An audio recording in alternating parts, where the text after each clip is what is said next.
may balak nga bang ibenta ni Filipino Pro Wrestling founder Red Oliero ang kanilang local promotion sa renowned brand na WWE? Alamin natin yan sa report ni teammate Raymark Patriarca. Batista, TJ Perkins at Shotzi. Ilan lang yan sa mga wrestlers na may dugong Pinoy na nakatapak sa World Wrestling Entertainment o WWE. At ngayon, isa pang may dugong Pinoy ang nanggulat ng biglang umiksena sa Backlash noong Mayo. Si Jeff Cobb, na ngayon ay ginagamit na ang pangalang JC Mateo, ay nag-debut sa WWE kung saan nanalo agad siya sa kanyang laban kontra kay LA Knight. Ngunit bago ang kanyang big break, unang nasilayan si Jeff sa local promotion ng Filipino Pro Wrestling kung saan isa siya sa humawak ng championship ng FPW. Sa panayam ng PTV Sports kay FPW founder at wrestling enthusiast na si Red Oliero, binahagi nito kung ano ang kanyang naging reaksyon nang malamang tutungtong na sa WWE ang isa sa kanilang top talent. But I'm happy for it, honestly.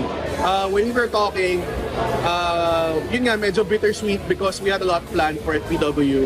And we've had a partnership since 2019, I think.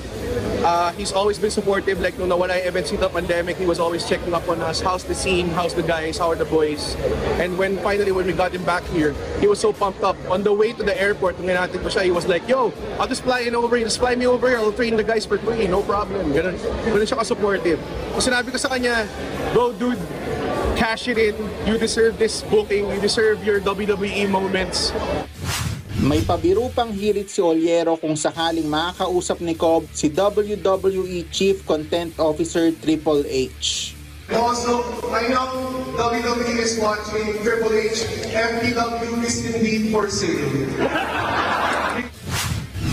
Pasabi na lang kay Triple H na baka gusto nyo ng Asian company, baka bilhin din yung FPW.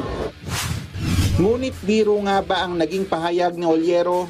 Ayon sa kilala ring stand-up comedian, matagal na niyang gustong makausap ang opisyal ng WWE para sa progress ng FPW. Anya, magiging magandang development para sa local promotion kapag napasama ito sa ilalim ng WWE. I've been trying to reach out always to these people, like Americans that know how to run a business talaga of wrestling. So, kahit masabi lang ni Triple H, kahit mag-phone call lang, I just need like kahit mga 3 questions answered. Malaking bagay na yun.